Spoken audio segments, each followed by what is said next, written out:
Hey, this is John with Power Curve Cycles. Today we're going to go over unboxing and installing the TrackNGo snowbike kit for your Talarias.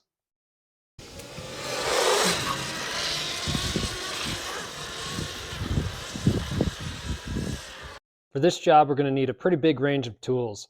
So a variety of Allen wrenches from 3 through 8 millimeters, sockets from 10 up to 19 millimeters, open-end wrenches 10, 13, 15, 18, some wire snips, some chain pliers are helpful. An exhaust pipe spring tool is going to be really helpful. Socket heads, so a Torx 30 socket headed wrench and a 6 millimeter socket head is really nice. A ruler.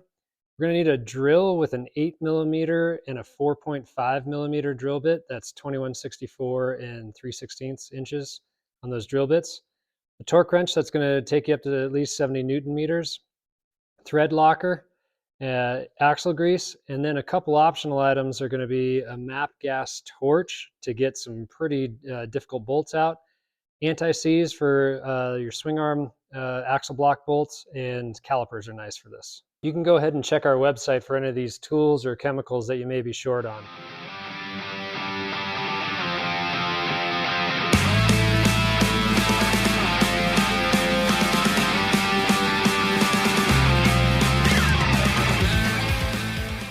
Now for the Talaria bikes, the parts list is pretty simple. So we've got our track system, we've got our front ski, we've got our fender wheel cover here, we've got a couple couplers, a new chain, 4 fasteners and 4 spacers, and your owner's manual and instruction manual.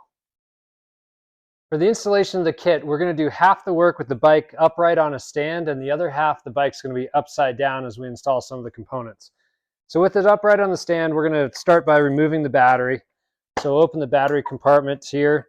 We're going to hit the circuit breaker to the off position, which is going to be the left side, and then remove the power cord from the battery.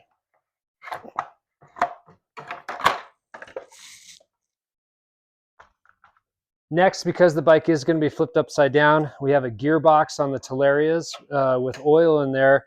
There's an oil breather tube pinch clamp that we're going to clamp down here to make sure that no oil comes out when it gets flipped over. Next, we're going to completely remove the front brake lever, hose, and caliper from the bike. To remove the front brake, we're going to first start by pulling apart the power disconnect from the front brake lever. Then we're going to take the other end of that and bring it over, use some black electrical tape, and seal up the end, and then secure it to the upper portion of the suspension, just to keep it out of the way. So I'm going to wrap that nice and tight, pinch it off, and then we're going to come over and tape it to the side of the suspension. With the 4 millimeter Allen wrench, we're going to remove the front brake lever from the handlebars. I'm going to remove the bottom bolt first.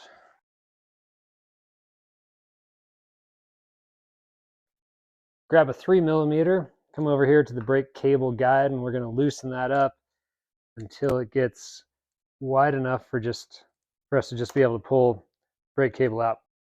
Then we'll come down here with some wire clips and carefully clip the zip tie off of here, making sure that we don't bite into the cable at all, and release that. Let's get the wheel out of the way. So with the 5 millimeter Allen wrench, we're going to loosen the 2 pinch bolts that are pinching onto the axle.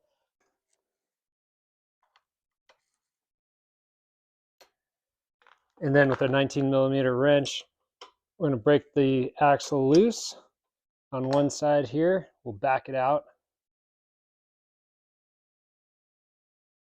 And then just pop it with your hand before you get it all the way loosened on the opposite side to remove the axle and the front wheel. Now with the 5 millimeter Allen wrench, we're going to break these caliper mount bolts loose and remove the caliper and the brake spacer and take the whole front brake unit off. the chain's going to come off on the bike, so we're going to rotate it until we find our master link. And one of the easiest way to remove your chain is with these chain removal pliers. They've got a nice groove in the middle that's going to hook onto the pin on one side, and they have a taller end on this side. What we're going to do is hook the plier onto the groove of the pin and use the taller end to squeeze against the pin and push the clip backwards, or come flying off like that. Then you're going to take the plate off. Be mindful of these rubber O-rings that we don't lose those.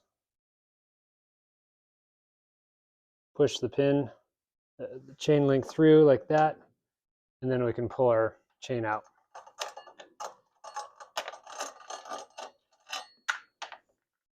With our chain off, we can remove the rear wheel. We just need a 5mm Allen wrench and a 17mm socket to take the axle out. So placing the 5mm in on the left side, we'll use our 17mm socket to loosen the wheel until we can slide that axle all the way through. Now I do recommend having the bike strapped down to the stand when it's in this configuration here. But now what we're going to do is transfer the bike and flip it upside down and set it down. So I'm going to use the piece of cardboard that came in the box for the handlebars to rest on, which should be good enough. And then I have a pillow over here for the back end so that we don't squish the fender on here. Back to our front ski, we're going to use some wire snips here to cut the zip tie holding these wheel spacers. Go ahead and remove those. Quick tip on these spacers here, they have a smaller edge on the outside, which is going to go towards the outside of the wheel. When I went to get one of these on here, it wouldn't pass through. So what I ended up doing is taking a reamer and reaming out that edge there, get it nice and smooth, and then use some sandpaper to smooth down that edge and a little bit inside the spacer. And now it's able to fit over the axle. We're going to bring our original axle over to the bike now. It's got a light dose of grease on there. We're going to take one of the spacers, and with the grooved side, that's going to go against the fork leg. And I'm going to start by pushing the axle through that spacer just to the end there. And then we're going to pick up our ski, and so the hole on is going to go towards the front of the bike. And I'm going to set it in here so that the axle goes through the mounting plate. So I'll work to push it through here. I'm just going to get it through the plate, and then I'm going to bring my spacer over and put the flat side against the plate and the groove side against the fork leg, and try and work the axle through everything here, getting it through the spacer and into the fork lug on the other side. So now it's resting up against the front fork. And so I'm going to come over here, I'm going to put the nut on and just lightly tighten it up against the ski there. I'm going to want to check the ski to take out any play that's in there, but I'm going to use my Allen wrench to tighten up the pinch bolt on one side first. And then I'm going to come over and lightly tighten it on the other side. And I want to make sure once I'm done here that there's no play in the ski. I don't want it to be too tight against it because that's going to bind our suspension if I tighten the axle too tight there. So just enough to get the play out. That's good. And then I'm going to take my torque wrench. I'm going to torque it to between 8 to 10 Newton meters on those pinch bolts on the axle. So we'll hit both sides with the torque wrench here. It doesn't take a whole lot of torque on these bolts here to grab onto that axle, and that's going to secure it in place. And then once those are torqued down, then I can come over and tighten down the axle, and we're looking for about 15 Newton meters of torque on this. So again, not too much torque on that front axle there. Now we're going to work on the alignment. So I'm going to come over to this brace here, and I'm going to loosen this up so that we can adjust this a little bit later on. And then for the next part, this plate that braces to that mounts to the front caliper mounts, I want to actually loosen this up and take it off. because I find that it's easier to actually mount it onto the caliper mount first and then go from there. Now we're going to take this plate and mount it up to the brake caliper here. Got the M5 bolts that we're going to use, and I am using the brake adapter here because the bolts will bottom out on the caliper before it snugs up the plate. So by using the brake adapter, I'm able to get the bolts to snug up against the brake adapter, the plate, and into the caliper. So these M5 bolts will torque those down to about 12 Newton meters each and get them all set. Now we're going to come over and reinstall those original bolts.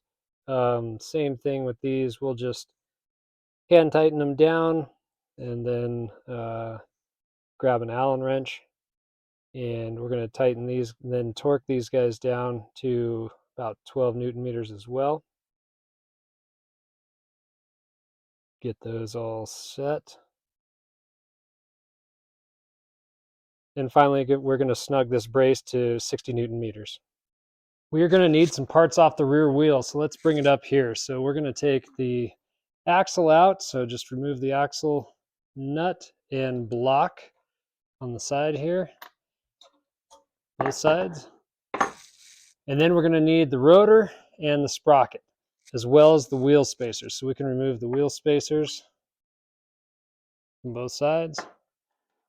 And then I like to start on the rotor side first. Now, the rotor is going to take a T30 Torx wrench bit. I like putting it into a socket here. You want to make sure you've got a nice flat grip on there before you start turning these guys. So we're going to go ahead and break them all loose. I still like to do it in a crisscross pattern on here. Okay, be careful not to touch the rotor. Catch it from the inside so you don't get any grease onto the rotor surface there. We'll set that aside. Now we're going to get this sprocket off here. Now these bolts are on here really tight and they've got quite a bit of Loctite in there. So one of the things we can do to help make this job a little bit easier is to use MAP gas on this, heat up the bolts, and that'll kind of loosen up the Loctite that's on there. Be careful when you do this that you don't hit this seal that's around the bearings right around where the axle goes. But we're going to try and warm up the heads on these bolts here to try and get them out a little easier. Hopefully they'll come out of here without too much trouble.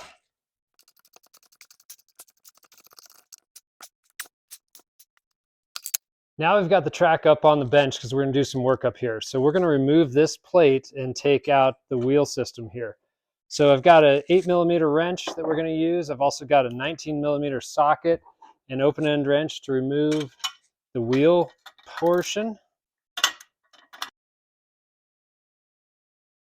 Set it aside for now. And then we're going to take off these two plates here. So with an 8mm wrench, start working on loosening the bolts on the side plates. Of course, this is the part where the spacer falls off and rolls under the workbench.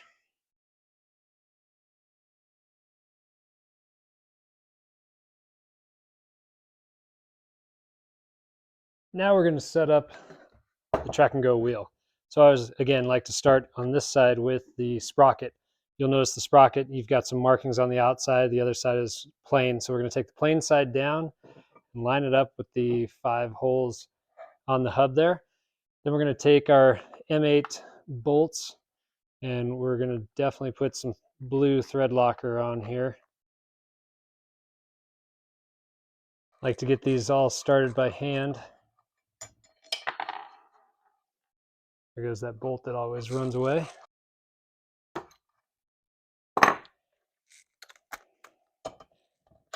Then I'll just lightly snug them up before I torque them.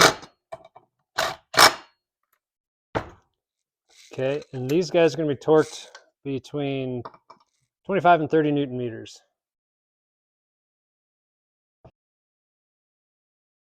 Okay, now we're going to flip it over and carefully take our rotor.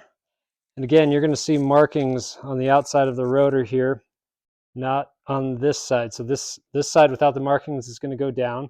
Careful not to touch the surface where the brake pads are going to be in contact. We'll set that on top like that and line it up. And then we have our rotor bolts that we'll throw in here. They've got their thread locker already applied. And we'll snug these up in a crisscross pattern. And these are going to be 8 to 10 Newton meters.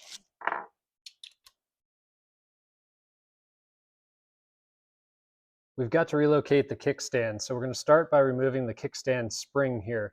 So what I'm going to use, this is actually an exhaust pipe spring puller off of a dirt bike. So it hooks on here real nice. So we're going to go ahead and just pull the spring off the pegs there and set those aside. Then we're going to grab an Allen wrench and our socket and go ahead and remove the rest of the kickstand. Then with a 10mm wrench, we're going to remove the kickstand spring peg.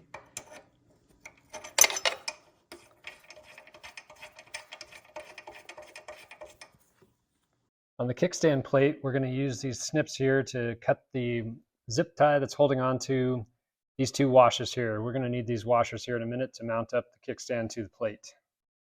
I have this layered up, so there's two washers there, and one looked to be a little bit thinner than the other, so I put that thin one in on this side, and now I'm screwing in the kickstand bolt.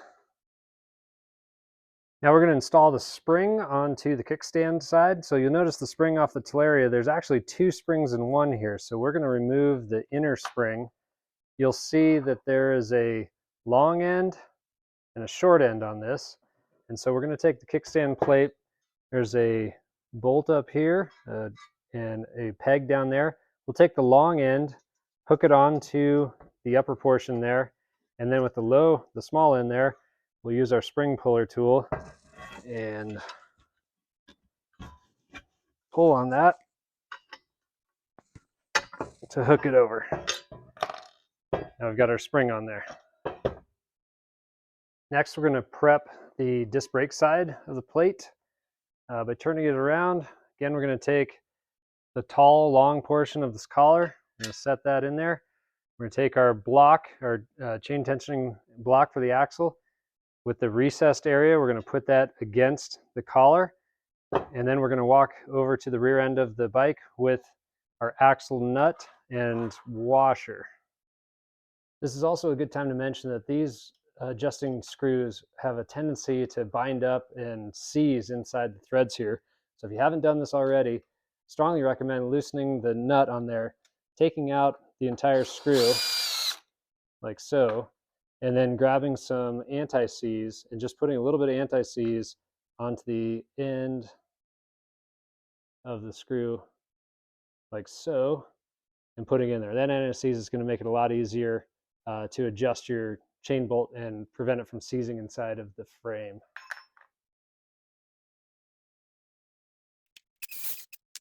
Now this is an easy time to preset our chain block adjusters on here. So we're going to look to try and get this as close to 1 inch as possible from the edge of the frame to the top of the bolt here. So as you can tell, I need to come in a little bit in order to hit that 1 inch.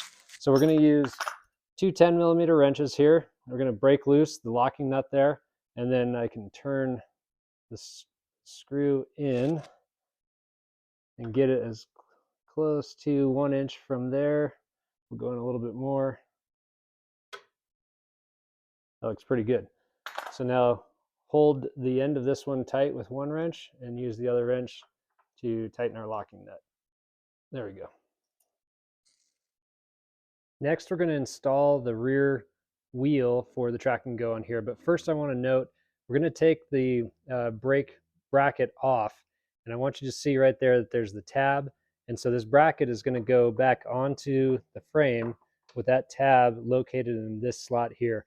That'll be important because we're going to attach this to the rear wheel first and then position everything in a second. Now it's time to set the wheel in. So before doing that, we're going to put our wheel spacers into the wheel. You'll notice on the wheel spacers, you've got a longer one and a shorter one. Be sure to put a little bit of grease around the edge of the collar there on both sides of these before you put them in. The longer one is going to go on the sprocket side, and the shorter one is going to go on the rotor side. And then what I like to do is take the disc brake mount off, slide the disc in between the pads there, and then line your wheel spacer into the brake mount. Then we're looking for that tab that I pointed out a minute ago to line the brake up. And then we're going to take the original axle off of the wheel and use this as a placeholder until we can get the rest of it mounted up. Before we install this drive side plate, the one with the sprockets on here, onto the bike, we're going to do a little prep work. So first we're going to take the axle that came with the TrackNGo, and we're going to put a little bit of grease on there, just a light coating to cover that up. Next, the TrackNGo comes with two different collars here. So we're going to take one of the collars, we're going to take the long end of it, turn the TrackNGo around, and we're going to insert it into this copper fitting on it, this bronze looking fitting.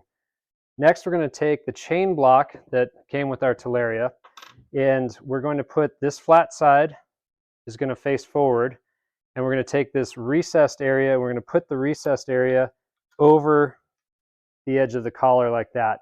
And we're going to get ready when we get down to the swing arm. This axle block is actually going to slide back into the swing arm from the rear, and then we'll push this axle through. Okay, this is where it's going to get tricky. So we're going to have our plate with the arrow facing up. We're going to have our axle block. I'm going to show you this off of the plate first. Flat side is going to face forward against the nut here, the screw. The recessed area is going to face out. We're going to put it on the plate and slide all of it together this way. So we'll take our plate, put the axle block over the collar, try and keep that axle, the flat face, going forward, and get it into the swing arm. And what will help is if you have the axle for the TrackNGo with you, we can come in from the side and line everything up.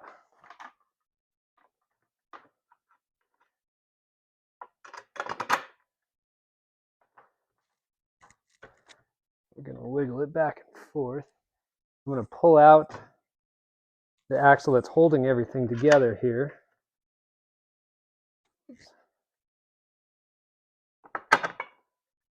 Okay, and then I see it's passed through, so I'm going to line up the hub with the new axle and push the axle all the way through until the original Talaria axle falls out on the other side. All right, with our plate and our collar in place there, and our axle block in place, again, flat side facing towards the bike, recessed side facing out against the collar, we'll slide that onto the collar. We're simply going to come over to the axle sticking out, place it on there, making sure that our axle block clears the nut in front. Then we're going to take our washer and our axle bolt, and with 19mm socket and open end wrench, we'll snug this up.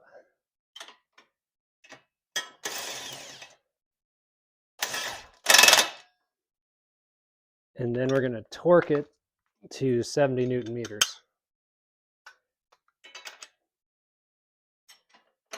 Before we get too far, we want to remove this chain guide with an Allen wrench. So we're going to get this front bolt here, get that out of the way, and then there's another one behind the plate that we're going to remove also. Okay, now we're going to do some work on the foot peg brackets down here. So the first thing we're going to want to do is to remove the foot pegs from both of the brackets. So we're using a 15mm socket here to loosen the bolt, remove the foot peg. We'll keep the bolt close by. And then we're going to come in with a 15mm wrench. We're going to remove the peg brace on here. So with 15mm wrench, whoa, we're going to get a hold of it there, and a 5mm Allen. we will go ahead and loosen this bolt completely on this side and come over on this side and do the same again with the 5mm till we get that peg brace removed completely. Okay, next we're going to actually remove the peg brace itself. So the two bolts that are in here are held really well with red Loctite from the factory. So I'm going to use again our MAP gas to try and heat up some of that Loctite behind it. You can actually get to the bolt from the backside.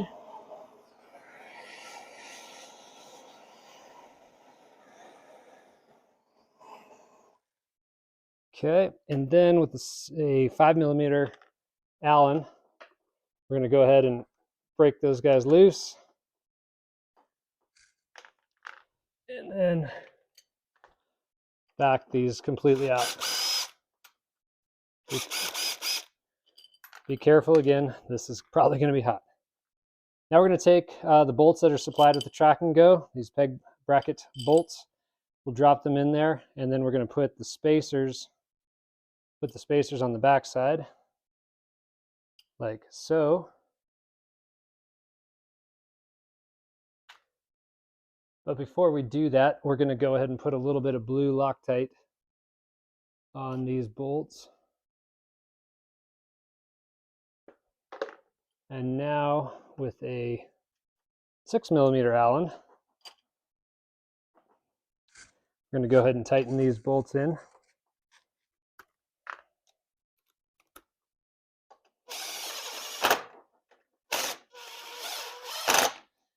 And then these are going to get tightened to 30 Newton meters.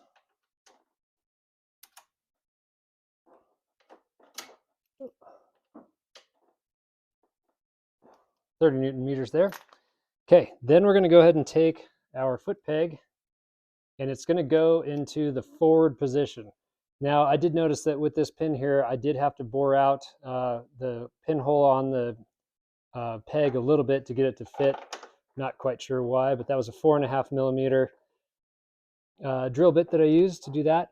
What I would recommend doing is putting the bolt on the backside here and starting to thread it before you push the foot peg all the way through, because there's kind of a tight clearance on the backside.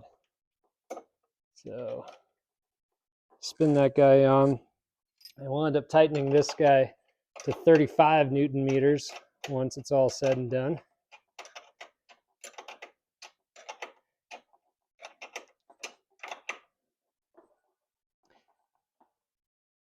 And then you're going to go over and do the same thing on the other side so that we can get prepared for mounting our brace in here. Now, before we connect our connecting brace there, we are going to have to drill out this hole a little bit. It's a little bit tight and it's not going to allow the brace hardware to go through. So we're going to use a 8mm. We're going to bore it out to an 8mm hole. So I've got my 8mm drill bit on here. We're just going to bore that out a little bit so that the fastener can go through there. Now we're going to install our brace. So we are going to install, both these arms are the same. We're going to install the brace with this brass looking bushing facing in towards the bike on both ends. So the rounded bolt is going to go to the rear. The bolt up here with the collar is going to go in the foot peg brace. So first thing we'll do is we will back the bolt off here, and we're going to remove that rounded bolt, put it into this rectangular shaped groove, and with our spacer collar going inside of this brass fitting, we're going to put it onto the bolt, and then for now we'll loosely put the nut on. And then up front where we drilled it out, we're going to remove the bolt on this side, come in, get our collars centered there, pushed in, and then we're going to apply the bolt on that side. And we're going to torque these down in just a second, but we need to have, as you can see, this angles moves here. And we want to have a 1/4 inch gap from the front of this plate back to where the bolt passes through. So I'll show you a trick on that in just a second. Okay, like I was just saying, you want to have a 1/4 inch gap from the front of this groove to where the front of this spacer passes through. So this area right here, that space needs to be about a 1/4 inch. So a quick tip, a 6mm Allen wrench like I have here is approximately a 1/4 inch. And if we articulate this plate to where that gap is right around a 6mm width, Allen wrench width, we will have our gap properly spaced. Right there is looking good. Okay, back over at the bench, we're going to prep our chain to be installed. So we'll take it out of the package here, and we're going to look for the master link and get that removed. So again, we're going to use our chain tool pliers here. So going to hook this side with the groove onto this pin right there. I use the longer edge to get the edge of the clip, pinch it so it pushes backwards that way off the roller.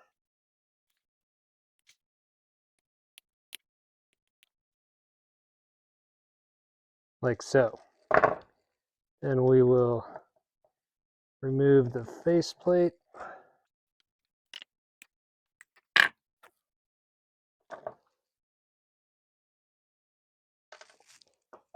Be mindful of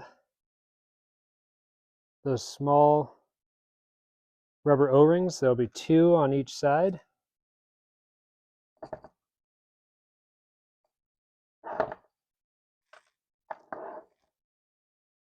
So just make sure you have 4 of them at the end. Okay, next we're going to wind the chain through and hit all of the gears here. So I want to show you how I came in over the top around the front primary drive. Back here we're going to go over and around this first sprocket to the front side, so towards the front of the bike on the rear sprocket, and then come back around to the outside on this bottom one. And when I did that, I am trying to connect the chain here. So I'm going to go ahead and connect the chain. I've got my link here with an O-ring on both of the posts. So we'll go ahead and push that through the first side, and then come through the second side over here, like so. I have one O-ring I'll put on that side, my second O-ring, a faceplate. Check your faceplate because you're going to have a rounded side and a flat side. So you're going to want the flat side to go in, rounded side out. We'll just push that over.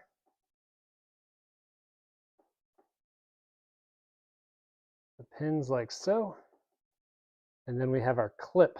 And our clip also has a flat side and a rounded side. Flat side is going to go against the chain. This rounded section is always going to go towards the bike as it comes around. So since we're installing it upside down, we're going to put it on with it facing backwards. I'm going to use my pliers again here. Clip it on. Now it's clipped on. Before we move on, it's a good time to check first our chain tension here. We want to have about a 1/4 inch of play, so that looks pretty good. Then we're going to come back and we're going to double check our bolts and make sure those are all torqued with our axle bolt first. Then we're going to check these braces at their connecting points, make sure those have been tightened to the right spec. Double check our foot peg bolt, and finally the foot peg bracket, subframe brackets.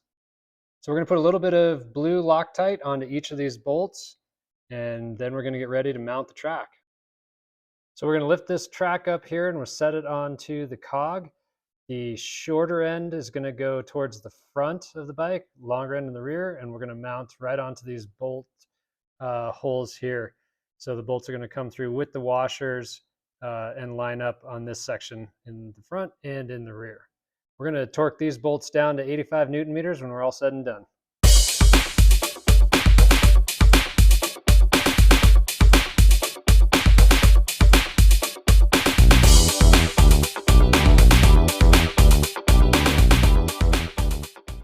Okay, with the T30 Torx, we're going to go ahead and back these bolts out.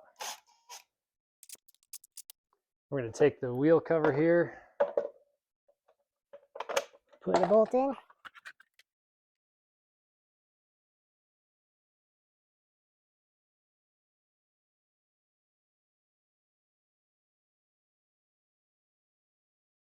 then we're going to open up the breather tube for the gearbox. And finally, we're going to install the battery. Lift the battery up.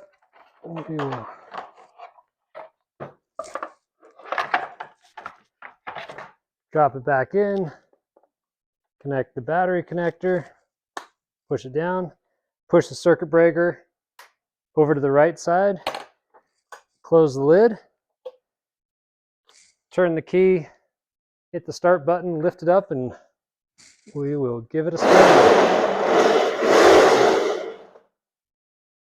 So that's how to unbox and install your TrackNGo snowbike conversion for the Talaria Sting R MX4. If you like this video, go ahead and hit that like button down below. Let us know if you learned something from it. If you need anything that we covered in the video here, check out powercurvecycles.com. We have tools, the kits, and other tips and tricks for you to look at. Thanks for checking in. We'll see you next time.